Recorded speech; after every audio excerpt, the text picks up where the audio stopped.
Hi everyone, you're listening to the Quirky Questions Answered with Kimberly Dietrich and co-host Lisa West. We have a fun show for you talking to Emily Pearson. She is an avid gamer for 25 years and a tarot reader and spellcrafter for almost a decade. She bridges, is it tarot? Am I saying that right? Tarot, thank you. I say it wrong every time. She bridges tarot cards and magic to the world of fantasy. She makes nature-inspired jewelry, witchy tools, and talismans, along with tarot readings and spells to your fantastical journeys. She's an inspiration and gives great advice. Emily, please tell us about yourself. Well, I work as a tarot reader at Bodhi Tree Body Works, and I also do readings online. I make jewelry and tools and talismans and things that are out of polymer clay and wood and leather and all kinds of things that I find walking out in the world. Nice. I'm a mom. I have 2 kids, and I've lived in Denton for about 8 years. Okay. Is that their earrings? Is that polymer clay? I can't talk today. Yeah, it's. Have you ever heard of like Sculpey clay or Yes. clay? Oh, yeah. It's basically like a plastic polymer substance that you can then bake in the oven. It's really, really easy to use. And I mix it with crystals, wood, beads, all kinds of different things you can put with it, and you bake it at a low temperature for a pretty short period of time. There's even types of clay that you can get that have metal in them that are really cool, but I haven't gotten a chance to use much of that because it's a little harder to get a hold of and more expensive. So polymer clay is really accessible. You say it's easy? No. I've tried it. It's not easy for me. It's so little. I don't know what the problem is. Yeah, I'm totally intrigued that you do that so well. Yeah, they're beautiful. I'm like, very pretty. I want some. I know. I think they're on our website. Yes. Oh, yes. Got a lot of great things on your on website. there. Oh. So, where does your inspiration come from? Well, I grew up in New England, in New Hampshire, and most of my childhood was spent just wandering in the cemetery and the woods that were down behind where my house was, and I would just pretend that I was like an elf in a fantasy land, and would do LARPing and things like that with my friends. And so I just pretty much grew up in just like a world of fantasy, reading fantasy novels and books, and playing video games that were all like Zelda and Dragon Age and all these different immersive sort of fantasy worlds. So that's where I really have drawn most of my inspiration from, the things that really spark your imagination and want you to like get transported to this other realm. That's what definitely fuels me. Ooh, I like it. I do too. So, where did the tarot reading? Did I say that right? Did I say You okay. said it right. Yes. Oh my gosh. Tarot card readings originate. Like in general, where did it start? Yes. So tarot originally started as a card game that was just like playing cards back in the 14th, 15th century, and it was known as Taroki or Triumphi. There were different names that were for it at the time, and over time it started getting used as more divination, or like what's known as cartomancy. And people still use just like regular playing card decks for divination now, but it kind of split off into its own thing. And in the mid 1700s, I believe, there was a deck that was really well known for divination called the Tarot de Marseille. And so what's special about tarot versus regular playing cards is you have 2 different decks essentially in one. So you have the major arcana, which are known as trumps, and they are all like the major archetypes. So they're like, you know, the Empress, the Fool, the Hermit. There's like a character almost, and those are representative of different aspects of ourselves, or like the journey that we go through in our lives. And then there are the minor arcana cards, which are more like the suits. So you have in traditional tarot now the wands, cups, pentacles, and swords, and those all are associated with a different element. And the difference from the Tarot de Marseille to the tarot that we have now usually is that there are illustrated scenes on the minor arcana and the major arcana cards. So you have these like little vignettes of like everyday life on the suits, and then you have these major characters on the major arcana. So the combination of those two things is what really makes tarot what it is in comparison to just like a regular deck of cards that just has like a line of a bunch of different symbols on it.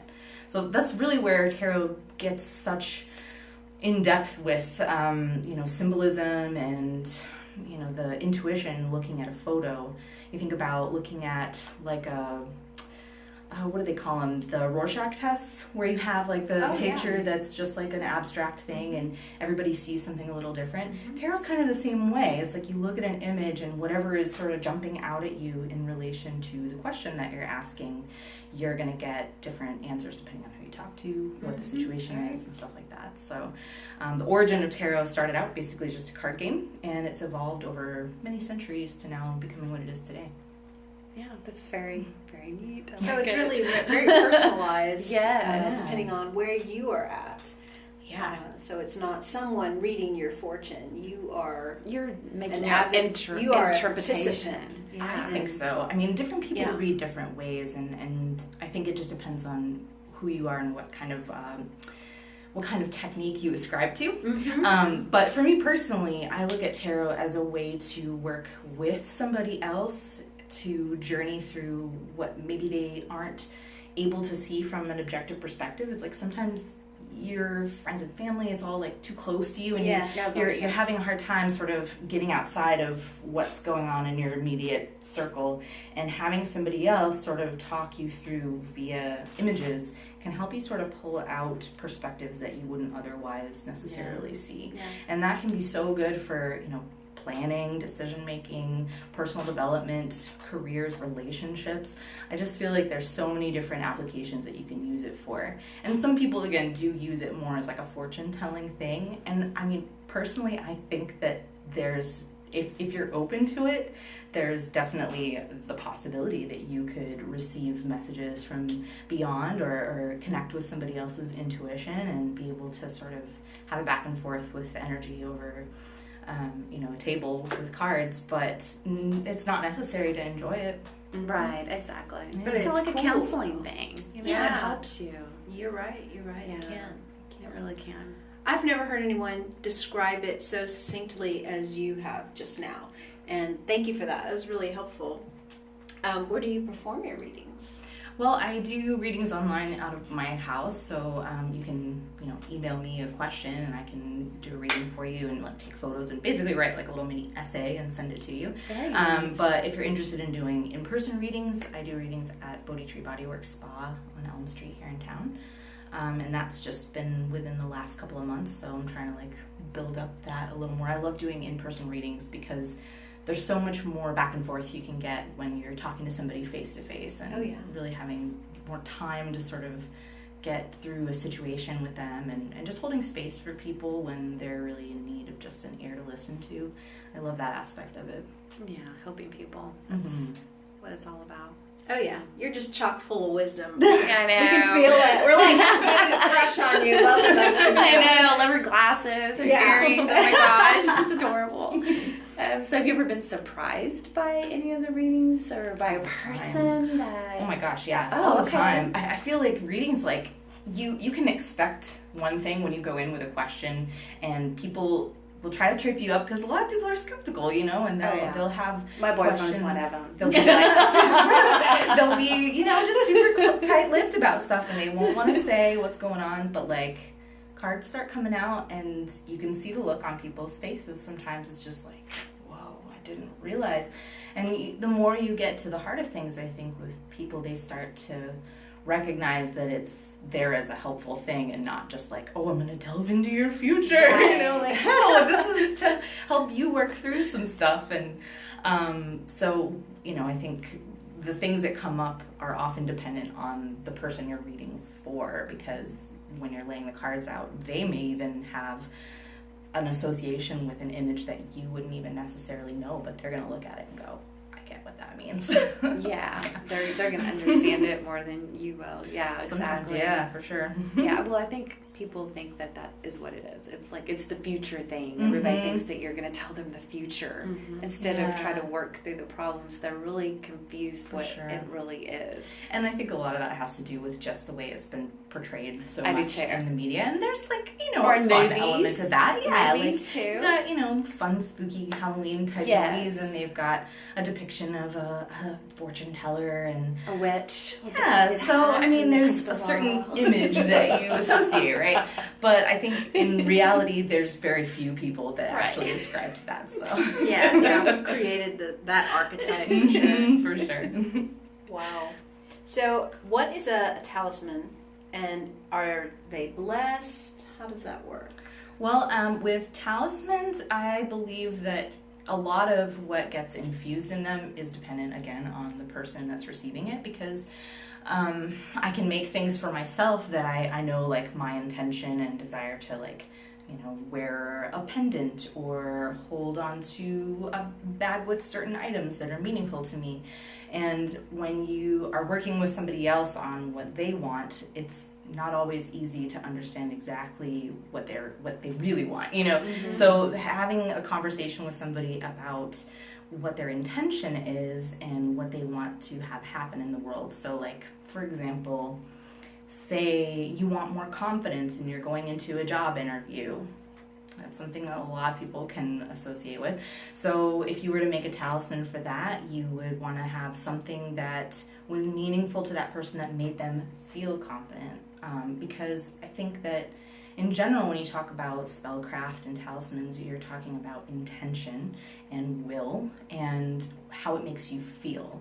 Because it's intended to put like a level of your intention outside of yourself so that you can feel it even when you're not really feeling it. You know what I mean? Yeah. So it's like you're carrying something, like even just like a rock that like speaks to you, that's got a color that makes you feel powerful. Yeah. If you are putting a sigil or like a symbol that is meaningful and combining it with something else that's going to help you when you hold this rock and you visualize, I'm going to walk in there to this job interview and here's how I'm going to feel and here's how I'm going to hold my body.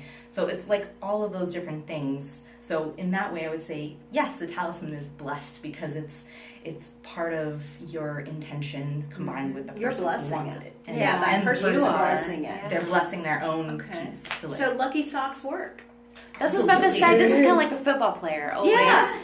They have to do their socks. certain things before they go out for a game. Like my son was crazy. He always had to have his cross on after the game, before the game. Like he wears a cross. He to this day wears a cross on him. That's he really doesn't cool. have his necklace on. He's freaking out. So absolutely, that's kind of like what you're saying. And you think about like when they do medical trials with like the placebo effect, there is a measurable difference between having just the placebo and nothing at all. Right, and it's people true. really do infuse things with their own intention and purpose. So that is really neat. So let me ask you this: do you have to be careful who you're receiving a talisman from, or maybe a gift from someone that is similar to like a talisman? They're actually giving it to you as some symbol of their love or appreciation or friendship or whatever, but you get it and you're like, I don't like this, or I don't feel good about it. I would Tell us say about absolutely, because people, again, they infuse their own intention and purpose even without knowing it. Sometimes, if you have somebody that's, a stalker or something, and they're like, oh, I just want to give you this stuff. When you receive that and you look at it, your mind and your feelings go to a certain place against your will. So that in its own way can make you feel a certain way that you don't want to, and that can put you off on all kinds of other things. So yeah, I would say that just be careful of what you receive and what you welcome into your life, because if it's not speaking to you energetically, pass it on or give it back. So it's kind of like inviting a vampire into your home, like that whole thing of inviting that vampire. Okay, so that makes me feel bad, because when I get rid of ex-boyfriend stuff. Yes. Oh God, please do. Absolutely. Yeah. So Yep. Those girls that burn it out there in the yard, that's a real... Yeah. And symbolically, I mean, think about what that is too. Like, you're releasing what that energetically has a hold on you and putting it out there away from you. You're destroying it. There's different ways that people, like to do, essentially spellcraft like that, they're with the different elements. So burning something, burying something, floating it on down the river. I always think of the Viking funerals where it's like you burn it. I don't light things on fire and send them down a stream or anything. Right. But in my mind, they are on fire. They are gone. Yes. And my son's always joking that's what he's going to do to my body. Take out there. Oh my God. I'm like, thanks. Thank you. We think about what all these different elements, the speed at which they work. So, like, if you bury something in the ground, like, say you're symbolically going to create a new relationship with somebody and you want it to be nurtured and do well over time and you want it to be long lasting, the element that you'd want to work with would be earth. So you could plant a seed and say some words. You could have a talisman that's like an acorn and draw a sigil or something and wear that. So that would be your relationship talisman. And as you connect mentally with the seed in the ground and the seed that you wear, that's like your spell to like remind you to nurture and love this person and for them to love you back. If you're wanting to get rid of something really nasty that's upsetting to you, burn it. It's quick and it's gone. Gosh. Yeah, so it's cool. That's one of the things that I really enjoy about magic and talismans. It's like, you ask where my inspiration comes from. It's all coming from like D&D and like thinking of things that I've Yeah. done that I didn't even realize I was Intuitively. doing. It's totally intuitive. Yeah, that's just cool, kind of huh? giving me goosebumps. Yes. Yeah. Well, I started a series on my YouTube channel that's different spells from the D&D player handbook being used as practical magic. So demonstrating a spell that has like an intent right out of the handbook, and then how would I use this in practical application. So a couple examples of this that I've done so far are one that's for finding your quest. So it's like guidance is the name of the spell, and so then going through what elements could I use that's out of this list of ingredients in the spell, and how would I use this to actually benefit me. So the one that I used was guidance, and it is for finding your next project to work on, finding inspiration and creative energy. Another one that I did was animal friendship. So if you wanted to connect with your pet, or say you had a pet that passed away and you wanted to connect with them and honor them, or if you wanted to find in your dreams like your animal spirit familiar or something, you could use this spell to like, help you dream about them and that sort of stuff. So I like combining the two things. So you're using a lot of, so I grew up in a very religious household, and a lot of that has changed now. My mom does tarot card readings, and she's It's amazing. Yeah, it's fun, but she's currently doing a study on those archetypes. It's a very in-depth study on the archetypes.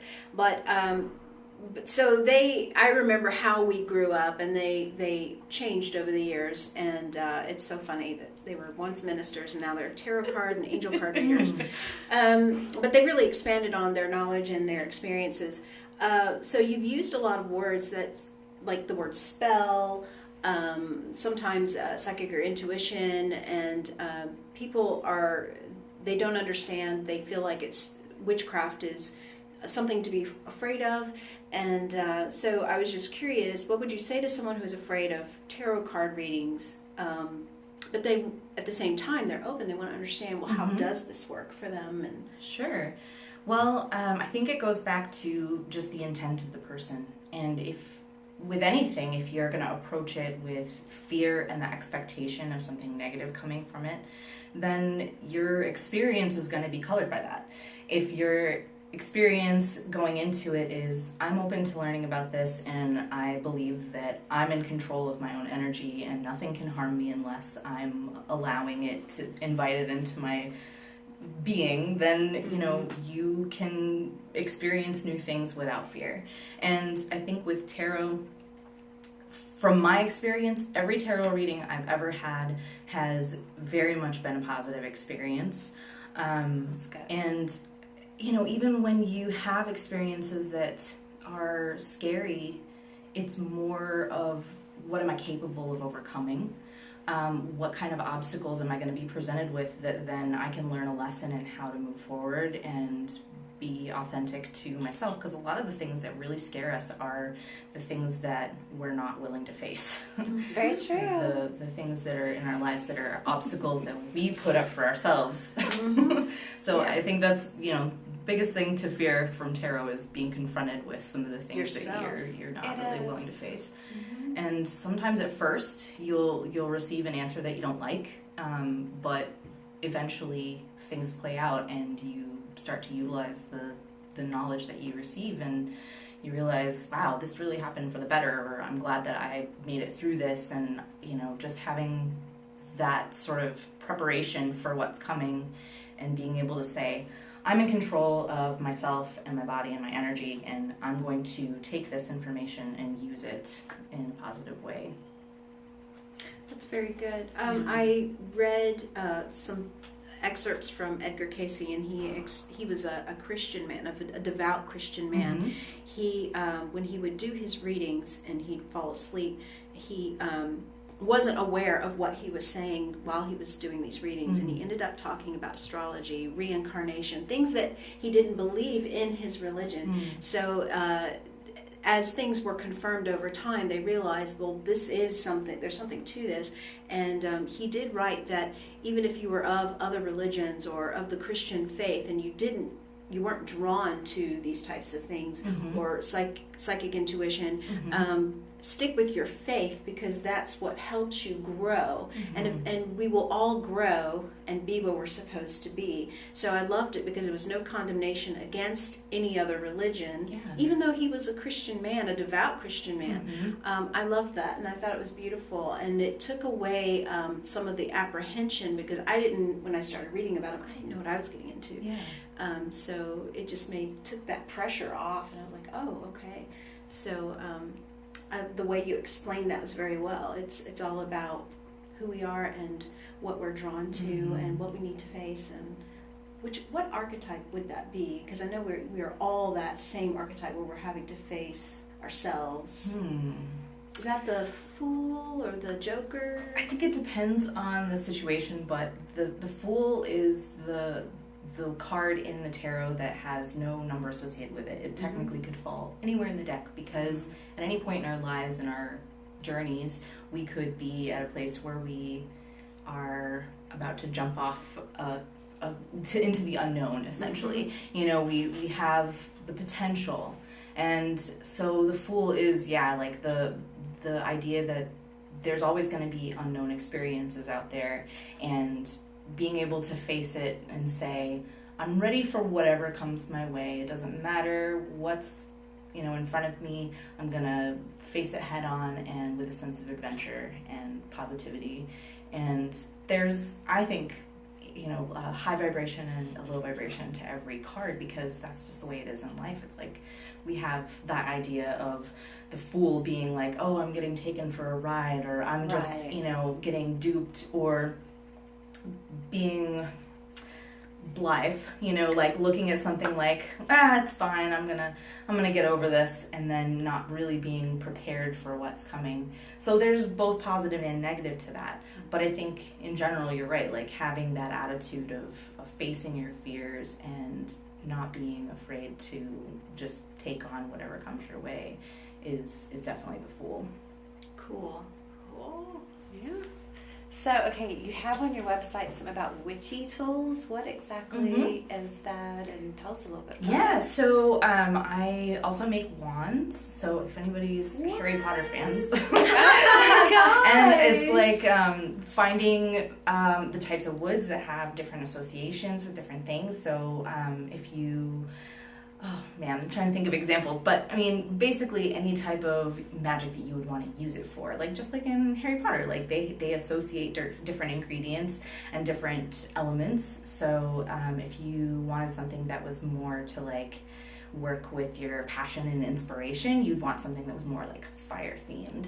So you would get a wood that would be something that would be like fast burning, but you would craft it with the symbols of fire and maybe like more fire associated colors and crystals like a carnelian or smoky quartz, things that are going to be more associated with that element.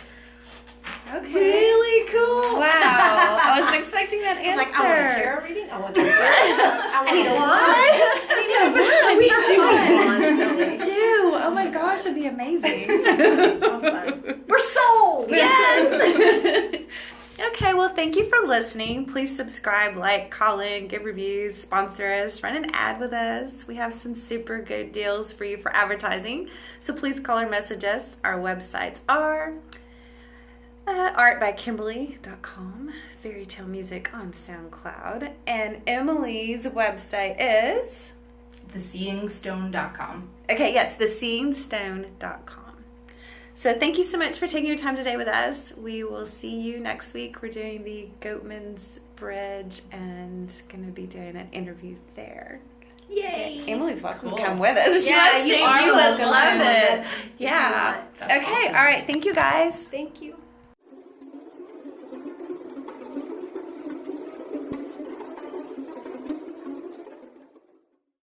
The podcast you just heard was made using Anchor.